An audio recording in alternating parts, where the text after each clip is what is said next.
Meus caros, vocês me acompanham aqui, espero que esse suporte esteja firme. Estou saindo aqui da garagem.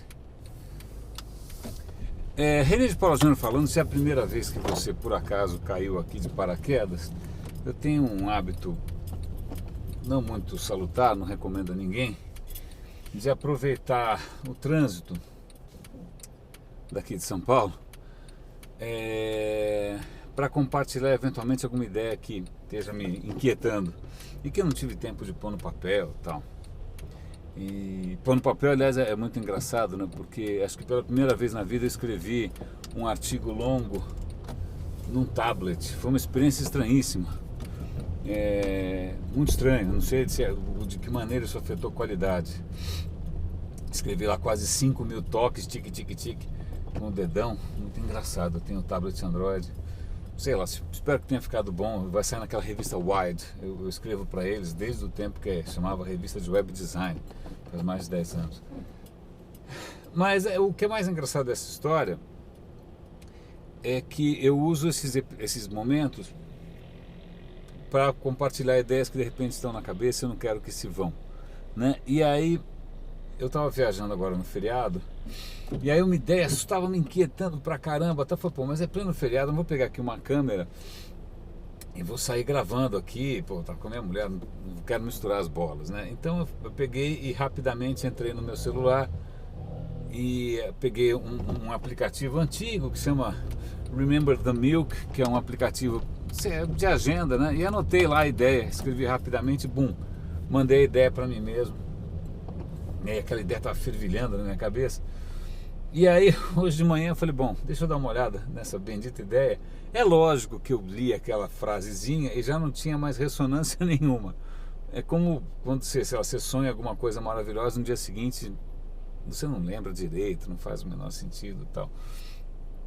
Mas eu acho que mesmo assim, embora talvez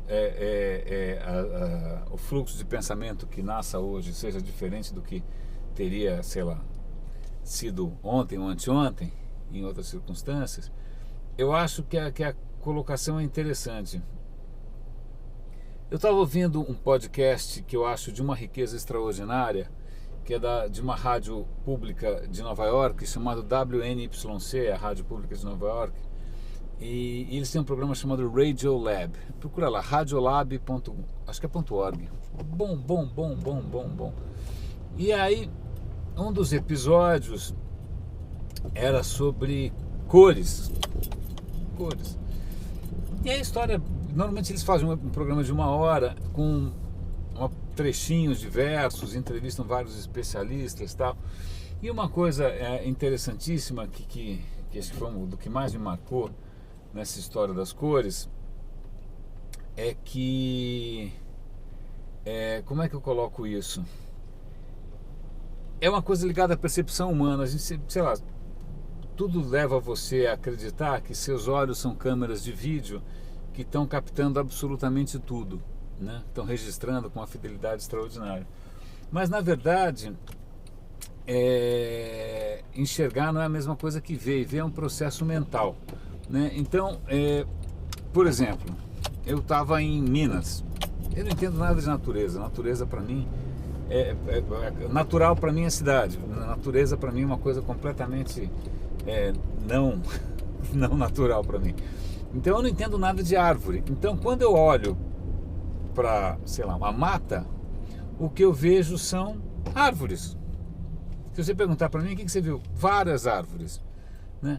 Como eu não entendo, eu não sei o nome de nada, então eu não registro, né? Agora, se eu tiver com alguém que tem uma boa noção de, sei lá, botânica, paisagismo, diabo a quatro, o cara vai falar, olha que legal, pô, que bela, fala aí uma palavra qualquer bizarra aí dessa daí, ó, que belo pé de manga, que belo pé de goiaba, que belo pé, pra mim pé eu conheço o meu, eu não entendo nada de pé, de nada. E aí então, o que acontece? Como essa pessoa tem um repertório, um vocabulário, né? Ela consegue ver mais coisas, embora os dois enxerguem praticamente igual, né? Vamos imaginar que os dois enxerguem 20 por 20, essa pessoa vê o que eu não vejo, né? Um outro exemplo curioso disso, e esses processos são muito intrincados e complexos, e são várias camadas, é muito interessante como funciona a percepção, e logo eu vou chegar onde eu quero chegar aqui, tá? Só estou dando uma introdução aqui, uma volta. Um exemplo, outro dia eu estava dirigindo, e aí passou um carro e me chamou, a placa automaticamente me chamou a atenção, era muito parecida com a placa de um carro que meu pai teve há 40 anos atrás, ou 35 anos atrás, vamos dizer. E eu lembrava o raio da placa, né? Então, ao invés de ser, sei lá, 17, whatever, um número estava errado. Então era 1713. Eu falei, pô, que curioso e tal. Por que essa placa me chamou a atenção? Entre outros milhares que eu estava vendo, sei lá. Aí passa um minuto, um carro passa atrás daquele outro ali, 17, em vez de 1713, estava 1793. Eu falei, nossa, que coincidência maluca, né? Aí passa 5 minutos, eu estava dirigindo, acho que até ficou registrado na câmera, vem um outro carro com a placa 1793. Uau! Aí você fala, o que quer dizer isso? Não, a única coisa que isso quer dizer é o seguinte, aquela sequência de números, ela para mim é como se fosse uma palavra, como se fosse um critério, tá? E essa sequência eu enxergo, as outras não. Todas as outras sequências para mim não são significativas. Só que aquela sequência é significativa, então ela salta à minha vista, mesmo que eu não queira, né? Se meu pai não tivesse tido aquele carro, que era uma Brasília azul, diga-se de passagem, eu não veria isso. Bom, ponto. A única coisa que eu estou querendo dizer aqui, que a gente vê o que a gente o que a gente aprendeu a ver, né? A gente vê o que a gente é capaz de discernir, de diferenciar, né? Então, mas aí vem uma coisa, pronto, agora vamos entrar aqui no que realmente me interessa nessa história,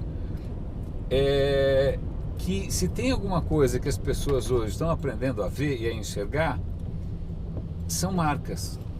Isso é uma coisa muito, muito, muito interessante. Então, eu estava outro dia voltando de um compromisso profissional de trabalho, e eu estava num táxi, e o taxista era um cara novinho, um cara devia estar começando sua carreira, aparentemente, né, um cara que teve que batalhar, que não tinha tido muito estudo e tal. E aí de repente passa um carro coreano, o cara fala, nossa, que carro chique da Hyundai, deixa eu ver qual é o modelo. Aí ele fica emparelhou ali para ver o modelo e tal. Aí ele virou e falou, não, mas carro para mim é BMW, porque aquilo sim é que é design. Eu fiquei meio chocado, porque para mim carro é mais ou menos que nem árvore. Eu não presto atenção em marca, eu não gosto de marca de carro, eu não gosto de carro. Então, para mim, eu estou vendo objetos se movendo, parece problema de cinemática do colegial. Estou vendo objetos se movendo em velocidades diferentes. Mas eu não presto atenção se é uma Meriva, se é fala aí, um Porsche, whatever, né? Mas para o cara, ele está circulando entre vários objetos que chamam a atenção dele. E não só, olha que coisa absolutamente fascinante para mim. BMW para ele era interessante pelo design. Olha que coisa maluca, design que antes era uma coisa, né, que você comprava naquelas lojas caríssimas e, né, só gente muito bacana comprava coisas pelo design. Até a palavra design, que é uma palavra estrangeira, de repente vira uma coisa absolutamente massificada, né? Interessantíssimo isso, né? De repente isso passa a ser um critério mesmo em camadas sociais, em camadas que em princípio não tinham, passou a ser, né? E o mais curioso dessa história, ainda vou insistir nessa história do design. Algum tempo atrás, quando essa noção de design não era tão prevalente, né? Não era uma coisa tão, sei lá, uma preocupação cotidiana, quando você falava de alguns carros, tipo Mercedes, né? Ou BMW, você ia falar, pô, aquilo é um carrão. Você estava pensando provavelmente em qualidade, você estava pensando provavelmente em sofisticação, você estava pensando provavelmente em potência de motor, né? Você estava pensando em desempenho, né? Eu acho que era isso que passava pela cabeça quando a gente olhava um carrão, o cara tinha um carrão, né? Ou então talvez pelo preço, né? Esse é um carro muito caro, então se é um carro muito caro, isso é, né, coisa para privilegiados.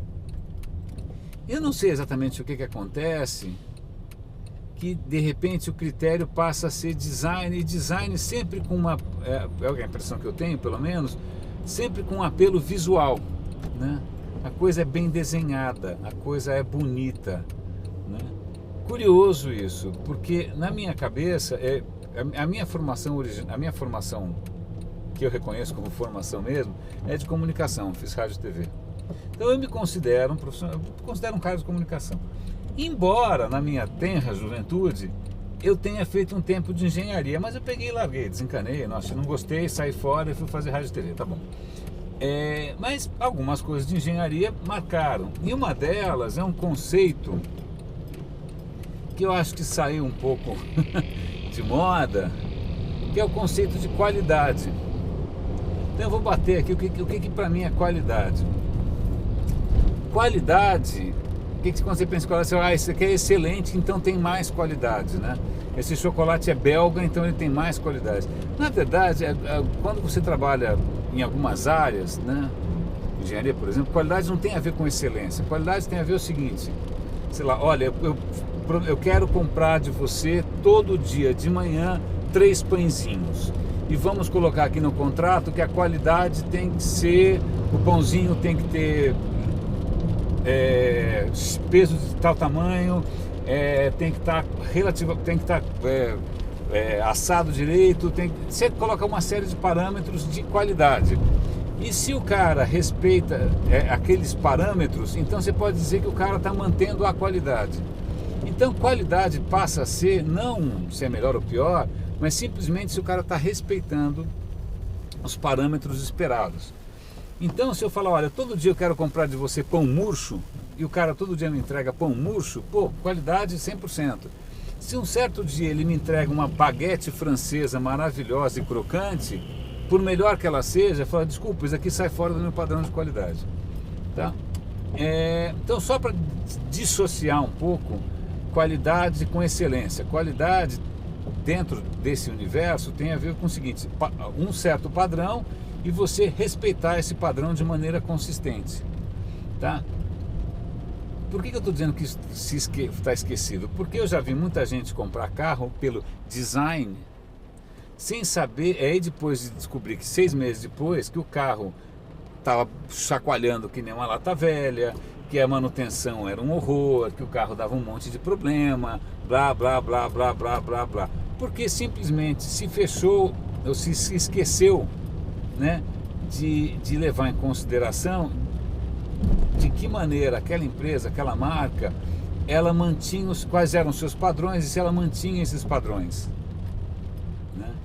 E foi-se por uma questão externa, por uma questão estética, por uma questão de aparência de modernidade, né? Isso é uma coisa bem maluca, porque na verdade, se a gente parar para pensar, por que você volta num restaurante X? Putz, meu amor, vamos é dia dos namorados, vamos voltar no restaurante X.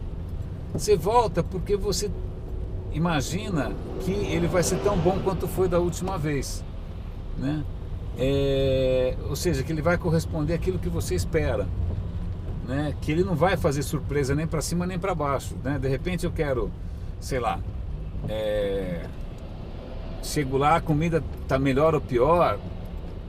Na verdade eu queria que fosse como eu estava esperando. Então a gente esquece um pouco disso, mas muitas vezes o que você quer é que aquilo que você esperava aconteça, né?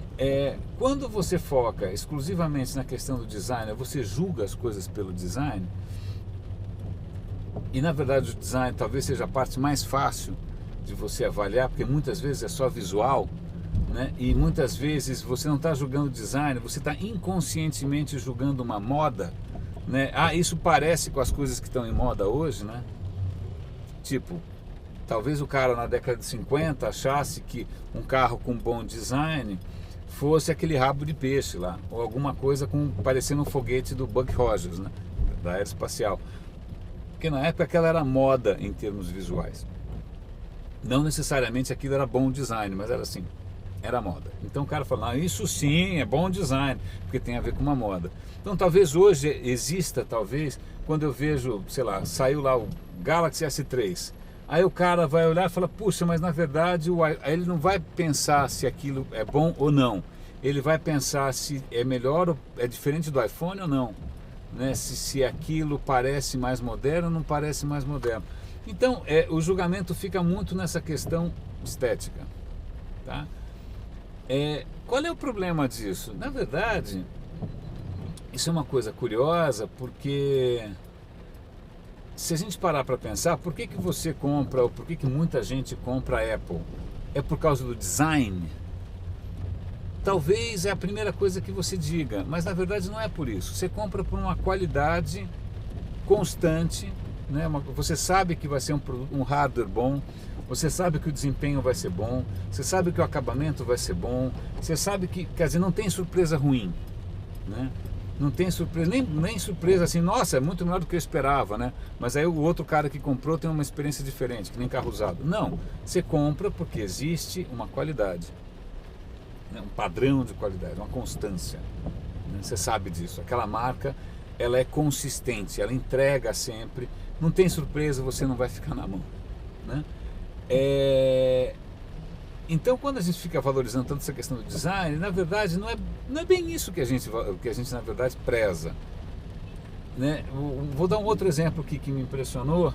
Eu tinha visto uma vez no aeroporto de Congonhas umas propagandas de smartphones e tablets totalmente xing-ling. Era uma marca chinesa que eu nunca tinha ouvido falar, chamada ZTE, nunca tinha ouvido falar. Mas os anúncios eram bonitos, tal. Aí um dia eu falei, pô, esses caras, se isso daí for baratinho, vai quebrar o joelho de muita gente. E aí, uma vez eu passei numa loja da TIM, sei lá, e tinha lá esse bendito, um tablet ZTE para vender, e tinha um tablet da Samsung também. Eu cheguei para o vendedor e falei, meu, quanto custa cada um? Ah, esse daqui custa, eu não vou lembrar, vamos imaginar que um custasse 900 e outro custasse 1.500. Qualquer coisa assim. Aí eu falei, pô, esse baratinho aqui deve estar vendendo que nem água. Ele falou, não, na verdade não. Eu falei, pô, mas até que é bonitinho. Ele falou, não, a questão não é essa. Para quem tem pouca grana, a questão não é tanto ser tão bonitinho ou não, é questão de robustez, porque ele está gastando essa grana, para quem tem pouca grana, gastar 900 ou gastar 1.200, é mais ou menos a mesma paulada, vai demorar um pouco mais só para o cara pagar, mas ele vai atrás do que?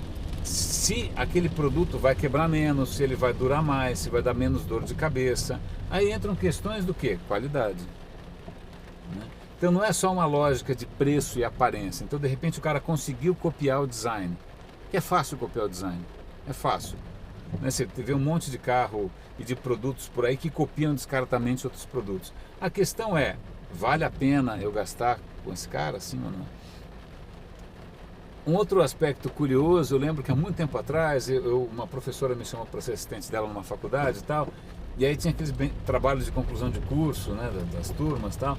E é muito engraçado que o trabalho consistia em visitar uma empresa, era uma faculdade de marketing, não sei lá, faz tempo.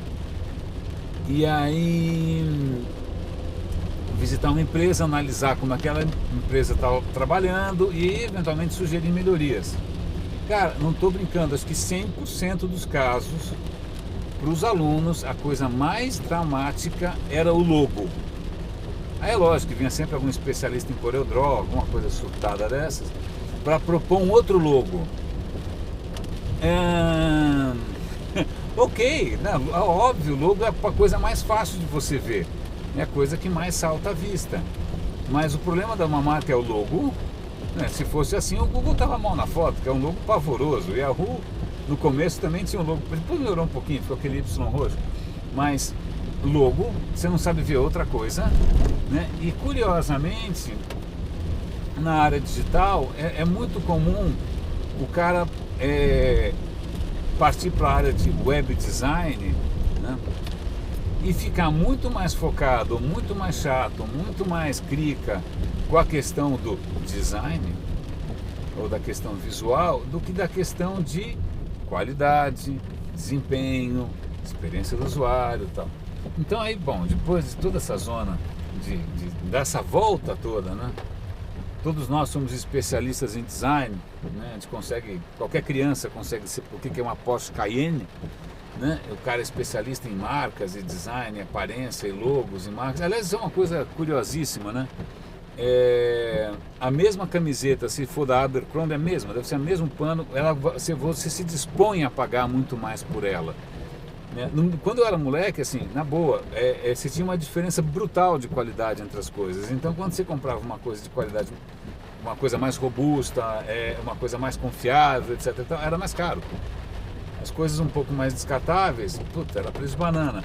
Agora, hoje, as coisas praticamente, você, né, tem a mesma expectativa de não durar nada e você vai gastar uma grana para pagar de bacana, né?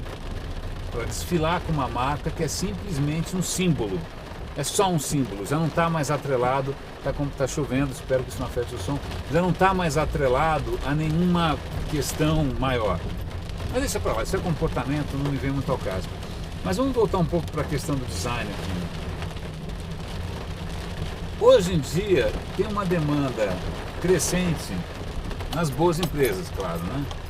Por profissionais de experiência do usuário, tá? Para o cara ser pro cara, né, se aprofundar em experiência do usuário, a questão mais não é só design, a questão mais não é só bonito, a questão mais não é psicologia das cores, a questão não é mais cantos arredondados, a questão é se o cara sai feliz dessa experiência ou não, se ele vai querer fazer de novo, sim ou não, né? Se o cara vai...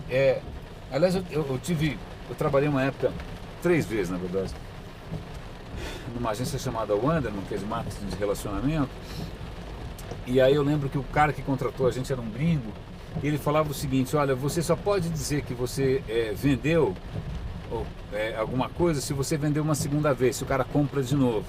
O cara compra de novo porque a experiência foi boa. O cara compra de novo porque ele espera que aquela experiência se repita, né? Tem uma expectativa de consistência, de constância, né? E aí eu volto de novo para a questão, estou dando essa volta gigante para a gente sair um pouco dessa ditadura bizarra, né, do visual, a ditadura bizarra da aparência, a ditadura bizarra do status, né, que leva a um mundo de pirataria, que leva a um mundo de egos, etc. e tal, para a gente voltar a pensar de novo na questão de qualidade. E de novo, não é qualidade e excelência, é qualidade e constância, qualidade e entrega, qualidade, né, repetir sempre. Então eu sei que toda vez que eu compro na Livraria Cultura não tem Shabu, toda vez que eu compro no Netshoes não tem Shabu, toda vez que eu compro na Amazon não tem Shabu. Isso é constância, né? Constância. Se bem que na verdade existe gente que é constantemente ruim, né? Mas na verdade até o constantemente ruim é até mais tranquilo, porque você sabe, olha cara, eu tô com pressa, eu vou comer naquele quilo podre da esquina, eu sei que é ruim, mas tudo bem, vai, eu tô com, né? Então, até a qualidade baixa tem lá os seus, a qualidade, quer dizer, a excelência baixa, ela tem lá os seus méritos. Tem gente que gosta de comer comida de boteco, né? Quer infartar, né? Gosta de fumar, sei lá, whatever. Mas a grande questão é volta.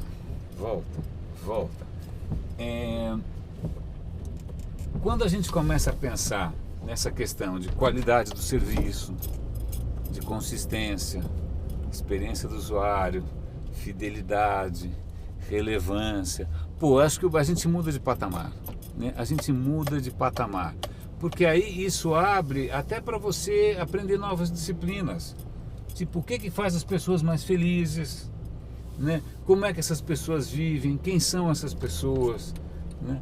Como é que eu posso ser mais relevante, como é que eu mantenho a qualidade em todas as plataformas. Outro dia, só para exemplificar, eu estava conversando, semana passada, conversando com um cara responsável pelos canais digitais de uma mega empresa, daquelas com dezenas de milhões de clientes. E o cara perguntou assim, como é que eu migro a minha empresa para o digital? Eu falei, vamos mudar a pergunta? Porque na verdade não é que eu não quero responder essa pergunta, eu acho que essa é uma pergunta ruim. A pergunta é, como é que você corresponde à expectativa dos seus clientes? Essa é a questão. Não é como é que se migra para o digital, é assim, como é que... Primeiro tem que entender as expectativas, tem que entender como esse cliente funciona, tem que entender que canais que ele usa. E aí sim você vai pensar como é que você mantém uma constância, um padrão de excelência, né, em todos os canais. Porque senão, sabe o que vai acontecer? Você vai atender o cara super bem via Twitter, mas vai atender o cara mal na loja, né? Você vai atender o cara super bem, o que eu duvido, né? Pelo telefone, mas vai atender muito mal o cara, sei lá, no balcão. Então, a questão para mim, a questão que eu acho que o cara tinha que se perguntar, eu espero que ele tenha gostado da minha resposta, é a seguinte: escolha uma boa pergunta. Assim, ficar perguntando como é que você migra para o digital, ou como é que... Aí você vai ver, o cara fala, não, a gente acabou de refazer o site. Aí eu fico me perguntando, o cara refez o site pensando no design, ou ele fez pensando como é que eu atendo melhor esse cliente? Né? Como é que eu torno a experiência da minha marca, ou a experiência do meu serviço, consistente em todos os canais? Bom, meus caros, eu acho que era isso. Obrigado pela companhia. Eu acho que eu consegui, de casa até aqui, concluir esse pensamento. Espero ter provocado vocês positivamente. René de Paula Júnior falando, roda e avisa.